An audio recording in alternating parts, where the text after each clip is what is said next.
जिसके साथ कृष्ण होते हैं ना, अनंत ब्रह्मांड के सारे नक्षत्र, सारे ग्रह उनके चरणों में हैं।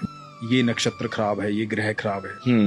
तो ये वाक्य जो मैं बता रहा हूं ना, ये ध्यान से सुनिए। तो हुआ यूं कि जब भगवान 5 जगह मांगने आए थे कौरवों से, कहा था कि 5 जगह दे दो, पांडव आराम से रहेंगे, तुम आराम से रहना, कोई झगड़ा, कोई विवाद, कोई युद्ध नहीं। तो शकुनी ने दुर्योधन को कहा कि सुयोधन, इसे बंदी बना लो, ये उनका फेवर लेके आया। दुर्योधन ने ऐलान कर दिया कि बंदी बना लो। अब ठाकुर जी को कौन बंदी बना सकता है? तो पहली बार ठाकुर जी ने अपने जीवन काल में पहली बार वो ऊर्जा दिखाई थी, वो लाइट दिखाई थी कि मैं हूं को। अब उसके बाद कृष्ण वहां से चले गए कह करके कि अब युद्ध होगा। और धृतराष्ट्र ने राज ज्योतिषी को बुलाया ये जानने के लिए कि क्या होना चाहिए, क्योंकि उन दिनों एस्ट्रोलॉजी बिल्कुल, और आप सोचिए उस समय कितने प्रखंड पंडित होते होंगे, प्रखंड बहुत, मतलब बहुत ग्रह नक्षत्रों की दशाएं कैसे बता देते होंगे। बिल्कुल बिल्कुल। तो राज ज्योतिषी को बुलाया, राज ज्योतिषी से पूछा कि क्या करना चाहिए बताओ। तो राज ज्योतिषी ने कहा कि महाराज, सुयोधन की कुंडली में राजयोग, कोई हरा ही नहीं पाएगा, निश्चित तौर पर विजयी होंगे, निश्चित तौर पर राजा बनेंगे, आप युद्ध करो। और सिर्फ इस बात पर युद्ध का ऐलान हुआ और युद्ध शुरू हुआ। अब धृतराष्ट्र लगातार चिंता में था। 8 दिन बीत गए, आधी सेना निपट गई थी कौरवों की। अब ये दिखाई दे रहा था साफ साफ कि कौरव हार जाएंगे, पांडव जीतेंगे। तो फिर से बुलाया गया राज ज्योतिषी को।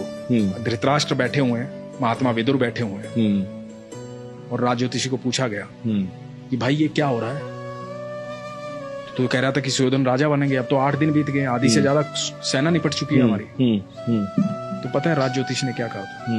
कि वहां कोई है जिसने नक्षत्रों की दिशाएं बदल डाली, कोई है जो समय और परिधि से परे है, कोई है वहां। तो विदुर ने कहा था कृष्ण है वहां। ये बहुत कम लोग जानते हैं। हम जब भी मंदिर जाते हैं, भगवान के सामने जाते हैं, तो हम भगवान के सामने नतमस्तक होते हैं। इसके 2 कारण बताता हूं मैं आपको। हम भगवान के सामने नतमस्तक क्यों होते हैं, अपना सर क्यों झुकाते हैं भगवान के चरणों?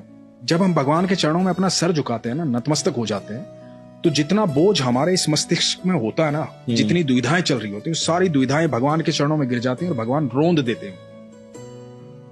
और जैसे ही आप नतमस्तक होकर के उठते हैं ना, तो आपको एक अद्भुत सुकून की प्राप्ति होती है। और ये क्रिया आप लगातार करते रहते तो आपके जीवन में दुख नहीं आता, क्योंकि आप भगवान के सानिध्य में रहते हैं। क्योंकि दुख की एक खासियत होती है, दुख बड़ा भोला भाला होता है। दुख जब भी आता है ईश्वर को साथ लेके आता है।